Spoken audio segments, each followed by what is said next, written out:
Welcome to the Debtors Africa platform and report launch. With us are subject matter experts from 3 continents, North America, Asia, and Africa, who will be taking us through the presentation. The presentation will be focused on 1. An overview of the study into the debtor paradigm, the outcome of the study, and the opportunities inherent in adopting a new approach. We will thereafter take you through a tour of the Debtors Africa website and the toolkits available for subscribers and contributors. We now invite the managing editor for Proshare Nigeria Limited, who was a technical partner in producing the report, to present an overview of the report. Over to you. Right. We would like to know more about the Debtors Report. Great. The Debtors Report was both a challenge and a discovery. We started the report at the beginning of September in 2019, and we ended it sometime towards the end of March 2020. When I look back and look at the amount of work that went into it and the sleepless nights that were involved, I must say that the discovery part of the experience was very deep. The report involved analysis of 60 banks, 11 regulators, 3 credit bureaus, 2 law enforcement agencies, 10 debt recovery firms and asset management partners, as well as EDs and MDs of a variety of critical institutions. The report also involved 8 leading institutions, as well as 10 key stakeholders from financial and regulatory, and that it involved 150 charts, 24 tables, 10 illustrations, and we had to go ultimately, we reduced the analysis from the newspapers to about 30 newspapers. The newspaper clippings are also featured in the report itself. And that shows that this analysis has been ongoing for about 10 years. We've done very critical reviews of articles that started from 2011. So that tells you that the issue of addressing the debtor dilemma in Nigeria didn't start today. It's been a long and winding journey. But the report basically tried to look at the journey and see how we can take some nuggets of wisdom from our past experiences and see if we can snowball into a new paradigm. The new paradigm we'll be discussing quite soon is very interesting. It's interesting in the sense that within a time where we're talking about social distancing and we're talking about COVID-19, we're talking also about a new digital reality as it affects debt and bank lending generally. Now, I want to talk about some of the key discoveries during our analysis of the debtor situation in Nigeria. One of the key things that we've discovered was that there is obviously a need for a new approach, a new way of seeing things. We need to move away from the way we had done things in the past. Now, what does that mean? It means that we can no longer accept the situation that we considered, after a lot of debate, the tyranny of the debtor over the lender. Now, how is this critical? It is critical in the sense that the more the lender asserts itself as an institution for creating credit in the local money market, the better the financial system is, the faster economies can grow, and more importantly, the better the whole society is through the creation of value. Now, the report, especially on page 181, looks deeply at this new debtor management framework. It's in the old framework, one of the things we saw was that you had the lender, you had the borrower, and then you had what we call credit bureaus. Now, the credit bureaus were involved in assessing the credit worthiness of individual creditors, whether they're institutional or individual. Now, that was good. That was a good start. It was a good addition to the credit process. However, beyond that, how do you tackle the issue of somebody has been evaluated, approved for credit, he gets the loan, and he uses the money, but he doesn't pay back? Now that's a whole new different problem entirely from the issue of, oh, can I assess his credit worthiness? At that point in time, yes, he was credit worthy, but systematically he decided to default. Now that speaks to a character that you're not likely to see within the context of the overall past. But we could give you insight into the credit habits of this particular individual, this particular institution. All you need to do is to go into a digital register. Now you get into the digital register, you start seeing how that individual has performed over time. Okay? So that for us was very crucial to establishing a new paradigm. But we'll talk about that later also. Now, another aspect of the report was transparency. Now, transparency speaks to both the lender and the borrower.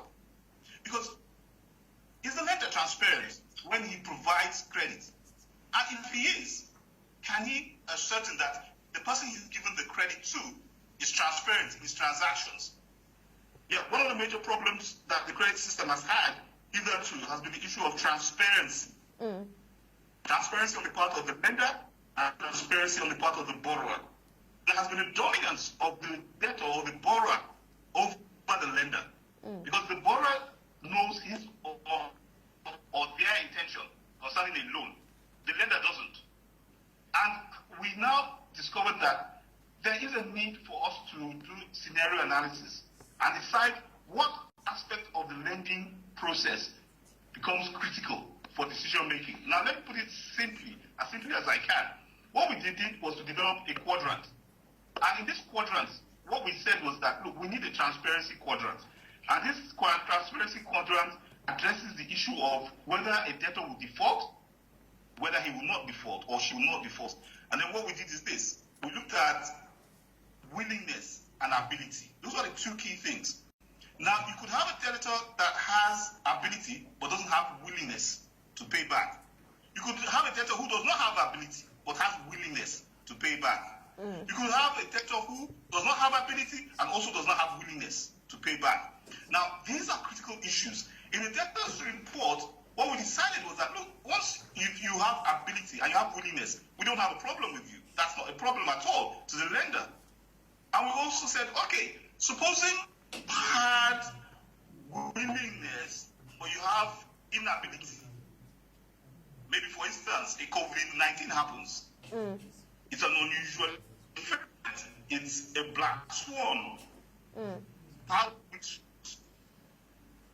What do institutions do in a situation where a borrower has the ability but lacks willingness? For us, that is the most important thing. You have the ability, but you don't have willingness. Now, if you look at the report also takes a look at a deep dive into, especially on page 180, into the kind of borrowers we've had in the system. If you look at the top 10 delinquent borrowers for virtually the 16 banks that we analyzed, they were the big names. They were either big as politicians or they were big as businessmen.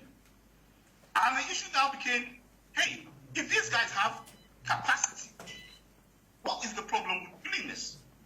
In the past, one of the ways we've treated that is to say, okay, these people are too big to tackle. Now, at the point CBN said, no, we won't tolerate such a situation. So what we are going to do is to name and shame. We will name these individuals and we will shame them into paying back.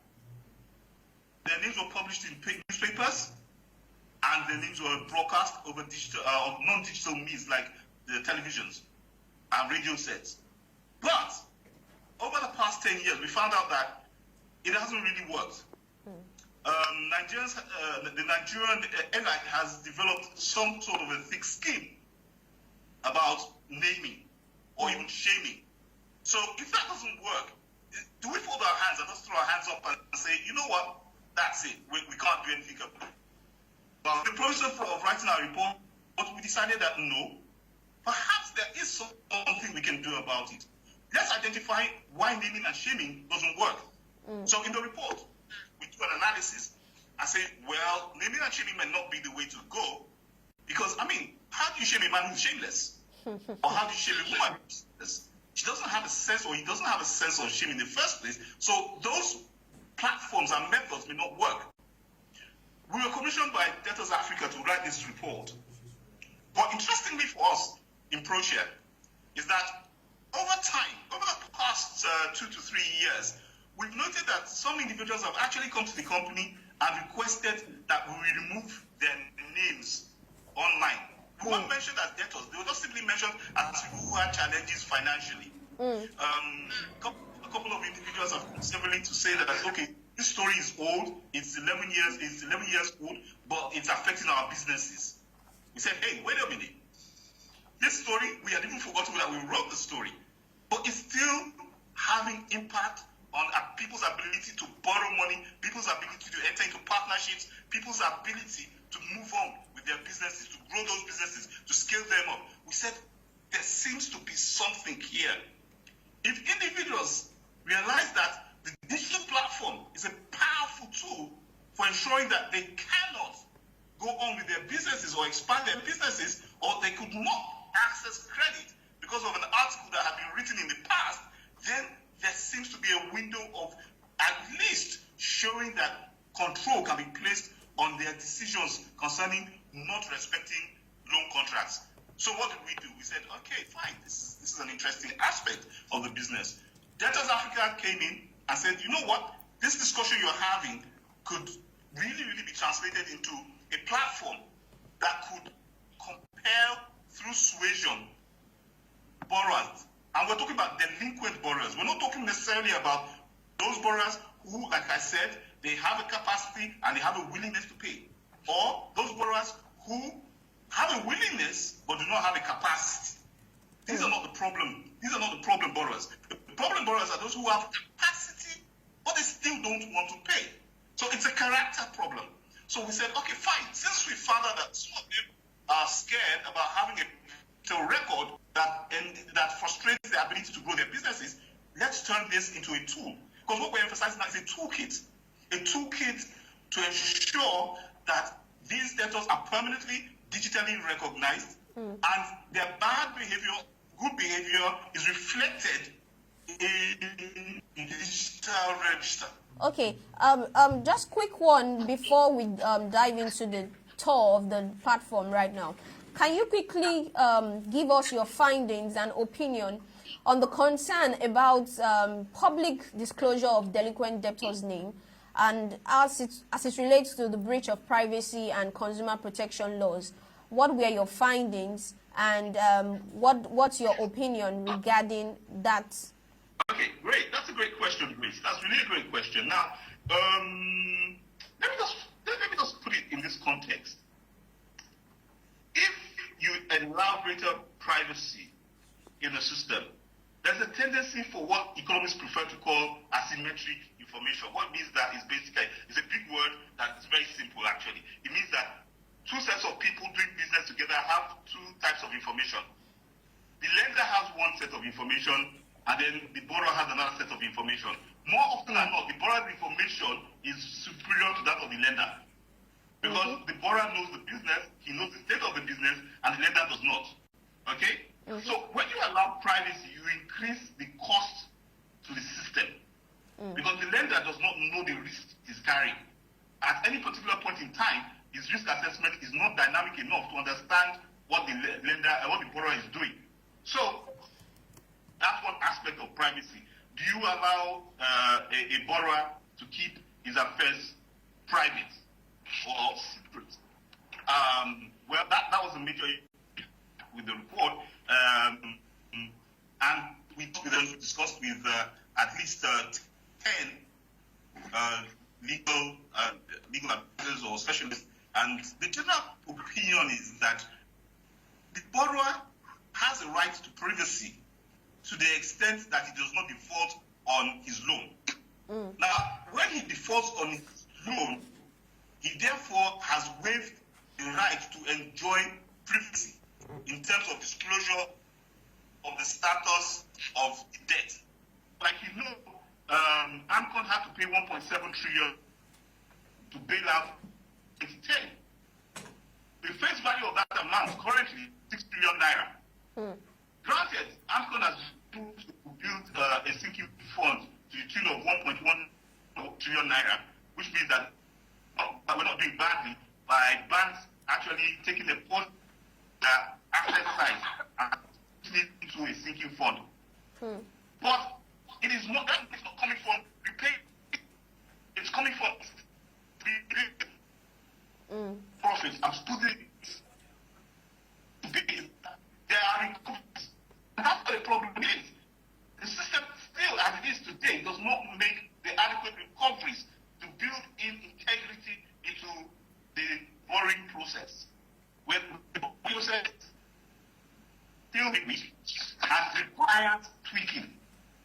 The question of privacy.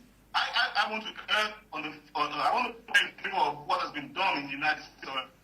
Well, yeah, you've got every entitlement to your privacy, but before it is important that you come clean, and that's one of the things I think will actually facilitate. All right, thank you very much, Teslim. We would encourage everyone to read the reports. It's available on the Debtors platform right now. All you just need to do is subscribe to the platform and you have access to the full report and you get more insights, which Teslim has mentioned. Now is the time we're waiting for, the unveiling of the Debtors Africa platform. I'm going to yield the floor now to Bayo from Canada to take us through the technology, the imperatives, and this toolkit. How is it going to actually help in this new approach that has been identified, and what would be the benefits to creditors who essentially want to get their debts recovered right now? Over to you, Bayo. Yes, thank you very much, Grace. Can you hear me? Very well. Hear me? Yeah. Very well. Thank you. Good afternoon. It's still morning here. And first, I'd like to thank everybody who's joining us. Thank you very much. I know it's a Sunday, and we appreciate you being here on the unveiling of the Debtors Africa platform. Secondly, also would like to just mention that I apologize for the initial technical glitch. We had a Black Swan event. Zoom had an outage around the world today. But however, nothing is going to stop us from doing this today. So thank you very much for your time. I would love to, as you can see the screen, I'd like to walk you through some key features of Debtors Africa. And as Teslim has mentioned, he's given the business case reason why this is actually paramount. And what I want to speak about is two things. First of all, what is Debtors Africa and how does it work? Firstly, Debtors Africa. It's a platform that the Canadian arm of his team that developed this looked at to say it's a platform to enable the identification and tracking of bad debt. And by extension, the entities responsible for those debts, people who hold those debts, people who are in default status. And I'm going to walk you through a quick overview of how it works. And I'm sure by the time most of you are logging in, you have the same experience as well. Our goal when we designed this site was an ease of use. And I'll just start right now. So for the most part, you log into debtorsafrica.com. You can search using any character. We made it simple. You don't even need to type anything. Just if you know the name or the director, you can click in and click on search. Once you start searching, it would come back to you with some names. In this case, it returned the name of a debtor, and it showed that the case is in court. It will move you on to a place to register. I'll just slow down here, and once you get in there, if you're not a registered user, it would ask you to register, and it will take you to a registration page. It's a very simple form to fill out. It should take you a few seconds or minutes. You have a standard registration form. You enter your name. You have an option to either go into either an individual or a premium subscription.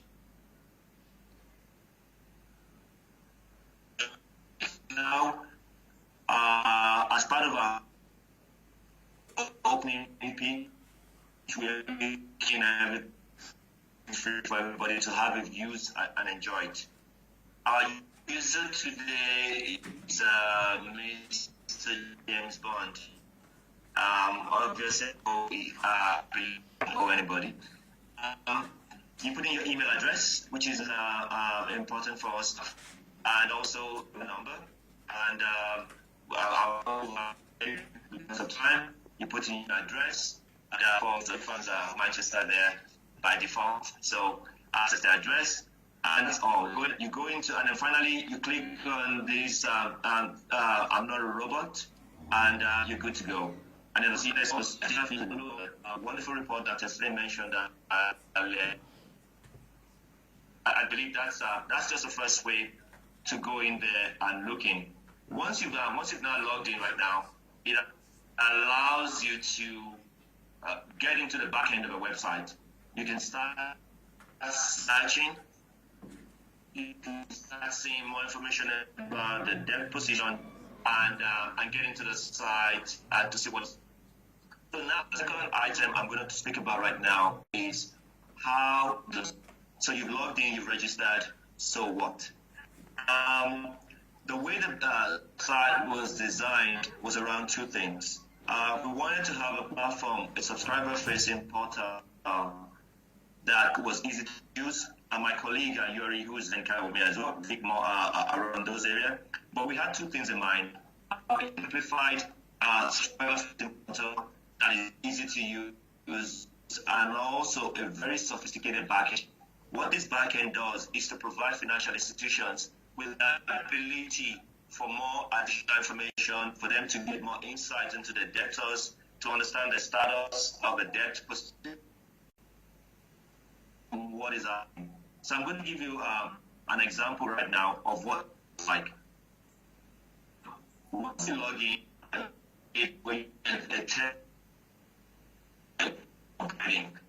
so they're in. We're going to log in there, and once you log in, I'll move so we can move. And once you log the website, you start searching. I'll run to you a company called Breading. And that it will show you amount owed, negotiation, a tracker. I'll speak this tracker. I think it's one of my key features.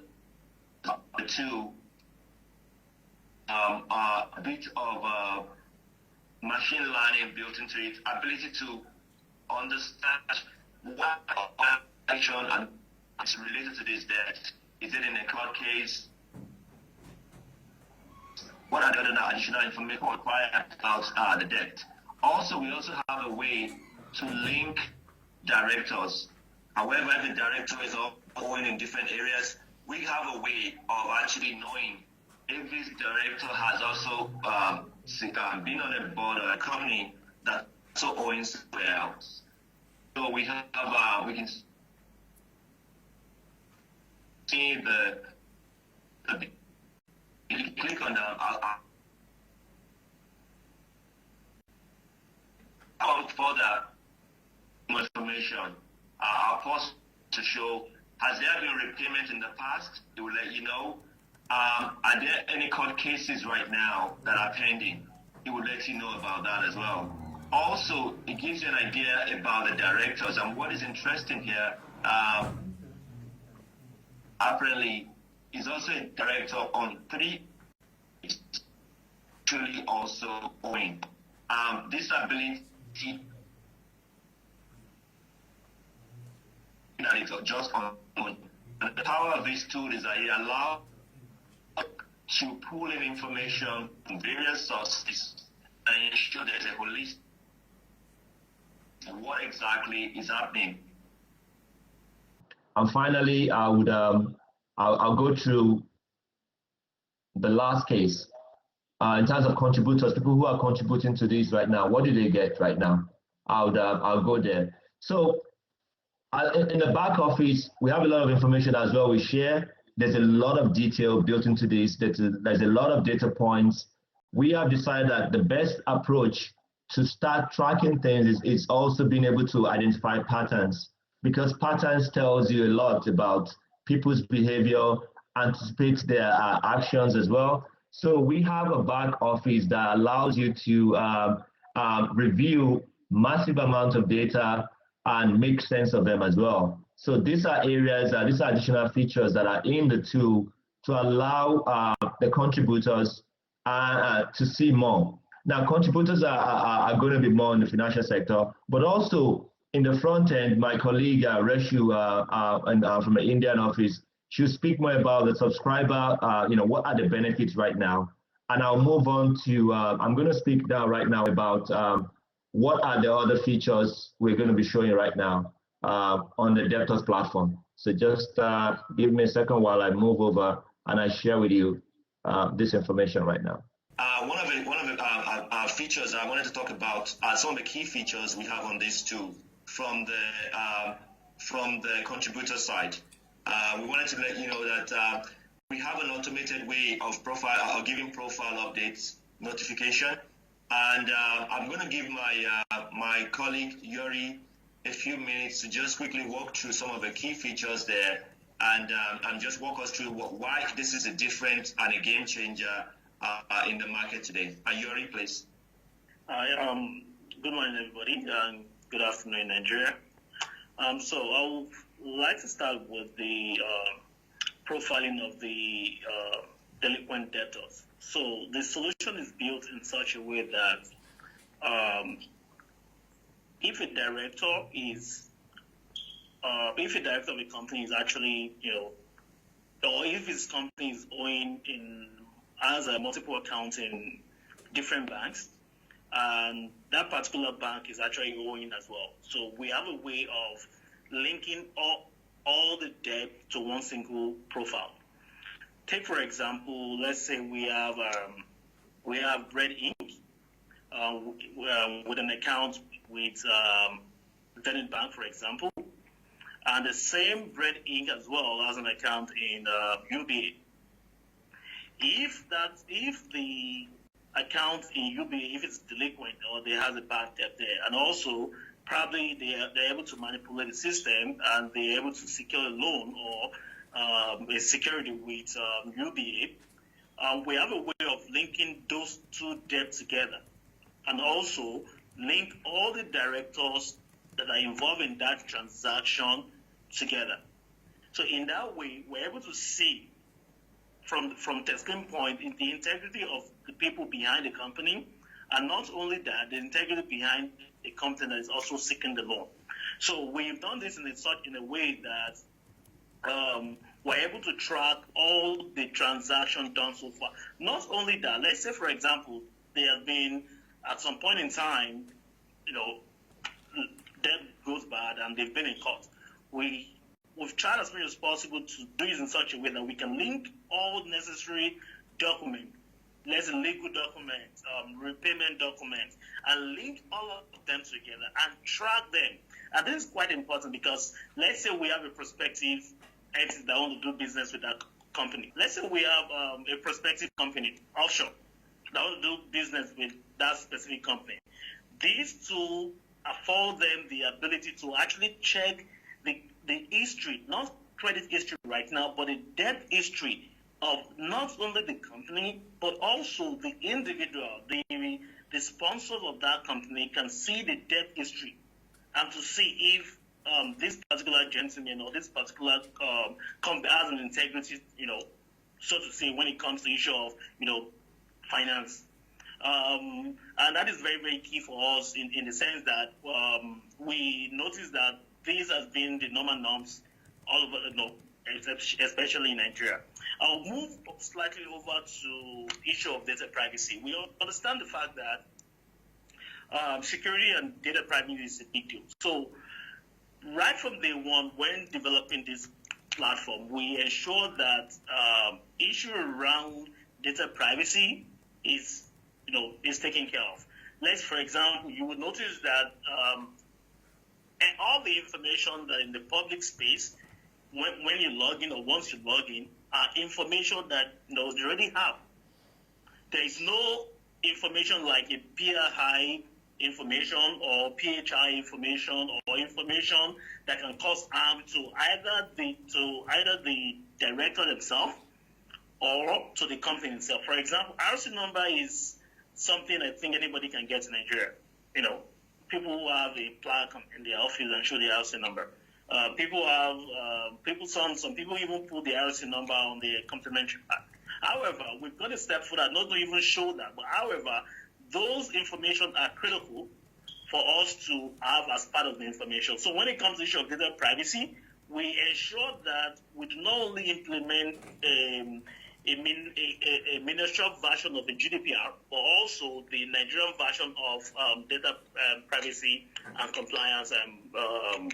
I think it was in law or something like that. And also, what we've done again is to ensure that right from the moment you get onto the platform, we ensure that the data connection between the subscriber and us is encrypted, meaning that the whatever you're doing on that particular platform is actually secured. Right from the day one, we decided we're going to support the latest version of TLS connection from both the client side to the subscriber, or from the contributor side, in this case, probably the bank or any entity that stands as a contributor that want to send us information to put on the platform. So from the security perspective, we have a secure connection across board. And also, every transaction on that site, we have an audit trail. Let's say, for example, we have what we call a role-based access control built in from day one, meaning that whoever is doing what on that platform is tracked in real time.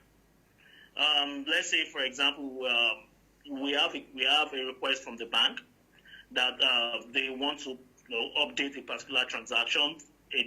Let's say a bank A, or let's say Bread Inc., for example, has done something and they want to update their profile.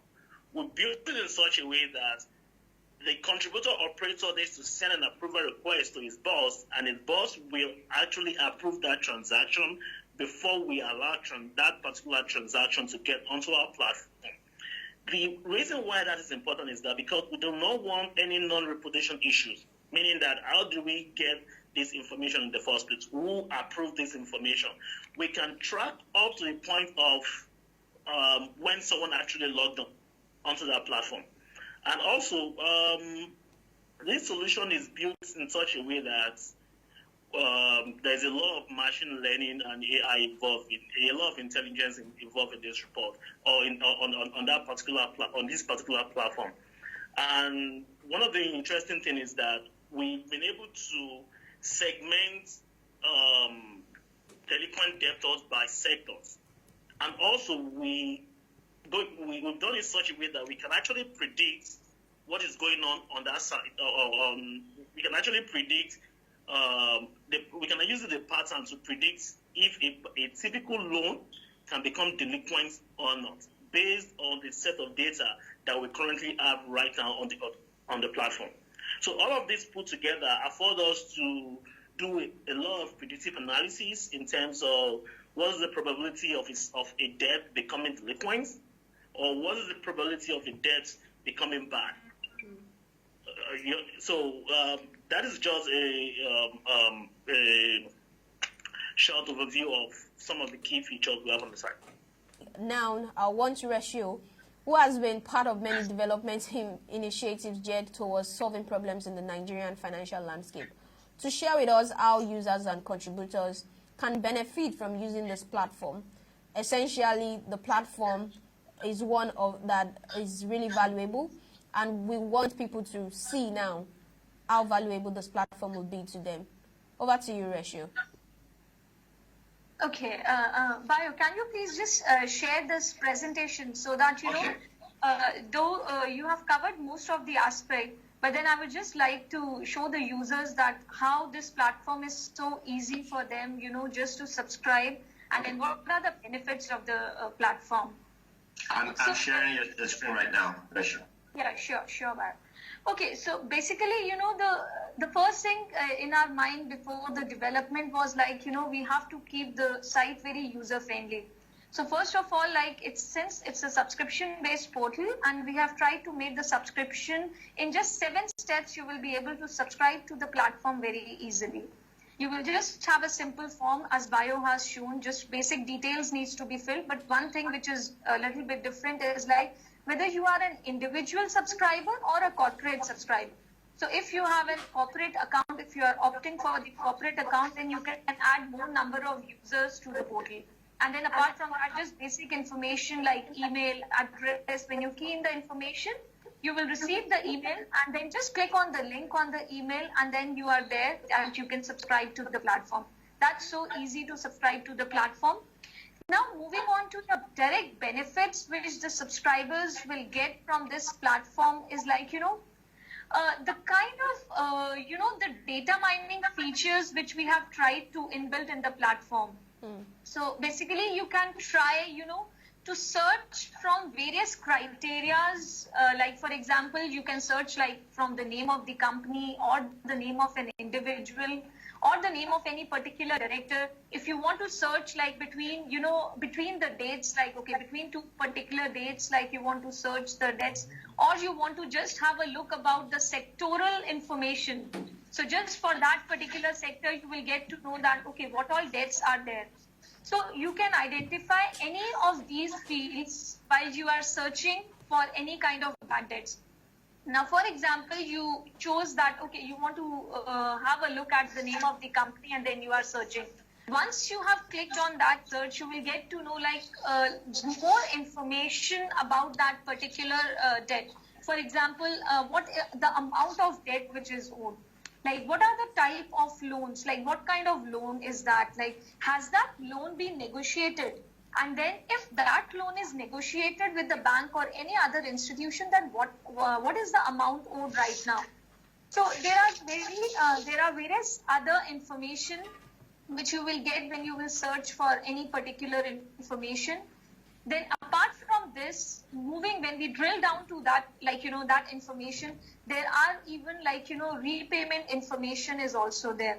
And then as bio, explained that tracker is a very important aspect in the platform, because from that tracker, you will be able to identify that, with that particular company or an individual, which other directors are being linked to. So that is related to, the benefits to the subscribers. And then, for example, in the portal right now, we have one contributor right now in our, pilot testing phase, which is Axis Bank for now.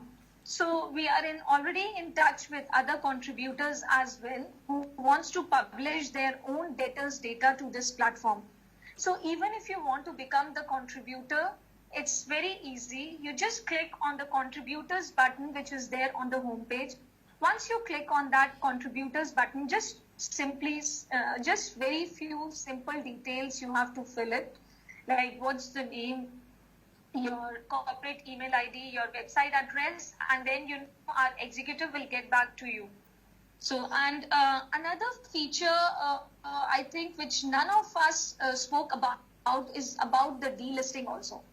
Now, this portal has a major feature. For example, me as an individual, I've identified my as a contributors under the contributors list as a bad debt under Zenith Bank. But I assume that I'm not going to the bank, or maybe there is some misunderstanding. I can just fill the delisting form, and then that my information will be sent to the contributor. From there, I can discuss it with them, and then my name or my company's name can be delisted from the platform.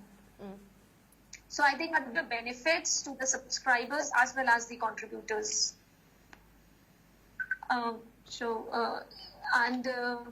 Over to you, Grace. Okay, thank you very much, Rachel. Going back quickly to the delisting. So it means that you as Debtors Africa cannot delist the platform. Cannot delist a debtor's name from the platform. Can you quickly clarify that, how it works in terms of the delisting? Is it Debtors Africa or the contributors? Sure. No, see, everything as like, Yori and Bayo discussed that, everything is automated. Debtors role in the process of delisting. We have no, control over the delisting. It is between the contributor who has contributed the name of the debtor and along with that, the person who has applied for the delisting. So once you fill the form, those basically all the details will be directly sent to the contributor. And from there, they can clarify with the documents and with the amount owed and everything. So nothing is in the hands of Debtors Africa, Grace. Okay, thank you very much. Grace, if I may add to what Rashid said, Grace? Go ahead, please. If I may add to what Rashid said, when we have a concept of this platform, there was a rule where we wanted a chain of custody from when the data goes onto the platform, which is our onboarding process, and from when it gets removed, the offboarding or delisting, we have taken ourselves out of that loop. So we have made sure that we're not part of that loop. And the beauty is that we have a simple way, a series of steps whereby the bank, I believe you already mentioned that, have almost a 3-step process to verify the veracity, the fidelity, and the data integrity of what is being onto the site, because we don't want anyone who is not a debtor to be on there. So the bank itself, and it goes at the heart of the integrity of a bank itself. And I believe that if virtually every single bank that has integrity would definitely want to have the poster be a contributor, because it shows their governance, that they are committed to transparency, that they demand this kind of level of transparency to ensure that those kinds of loans are minimized and do not happen. And so that's what we've done right now, that we are a platform essentially, but we allow a very detailed, controlled ability to bring data on board, and also know that there will not be any scrupulous way to remove data and delist as well. You have to go through the right process. And so once you initiate the delisting as well, it will go through a reverse process where the banks reviews, understand the terms of negotiation, and either decides to delist or not delist. So we become a very neutral and transparent player or platform owner here, whereby we let the system work to its perfection. And any bank that ensure that embraces transparency would be more than very, very excited about a platform like this, and would have all their data on this platform as well. Thanks, Chris. All right. So just to speak to, as a follow-up to what I said, we have what we call a zero trust policy on the platform, meaning that even if you, as a director of a particular company, initiate a request to delete your company or your name from the platform, that request, because we don't know you, that request goes to the bank, and actually, put your name as part of the debtors list. So that saying that the bank has to ensure that they confirm who you are and give us authorization to delist you by going to the platform and complete the delisting cycle before your name get off that list. Beyond that, Debtors Africa do not have any means of either initiating or removing a debtor's profile, either as a director or as a company from. All right, thank you very much, Jerry. Can you also quickly speak to the relationship with credit bureaus? I can see there are credit bureaus listed on the platform. Can you quickly speak to that? Bayo, Yori, or Ratio? I can take that. Okay. We wanted to also, our role, the focus, I believe Teslim set the stage properly, that this platform really is meant or focused entirely on a very unique set of entities. These are people that have their debt in a default status. So those people, they have it's mainly for like bad debt. So, but we also feel that as a platform owner, we want to help and embrace the whole life cycle of debt. And so we wanted to just share people who are also in the forefront of credit protection as well, and provide that information to people who may need to know about, in addition to debt as well, what are the credit worthiness of the people they're dealing with? Because we are taking the issue from a different angle. The debt that has now become a default, that has gone into a default. Credit is set. Look at the problem from a different angle. The credit bureau are our partners in this program as well. We are very happy to promote the activity as well, because we're quite different from what they're doing. All right. Thank you very much, Bayo, Yori, and Ratio, and also to Teslim. I've promised that we're just going to spend about 1 hour, and questions that are coming in, would endeavor to respond to them via email. It has been an insightful and thought-provoking section today. I know this platform is dedicated to the number of entities and individuals that have put in their time over the years tirelessly to ensure that we have a more desirable financial services sector, one that remains functional, one that brings to bear all that is necessary, and essentially for us and for creditors to be able to recover their debts and also to manage their debts effectively.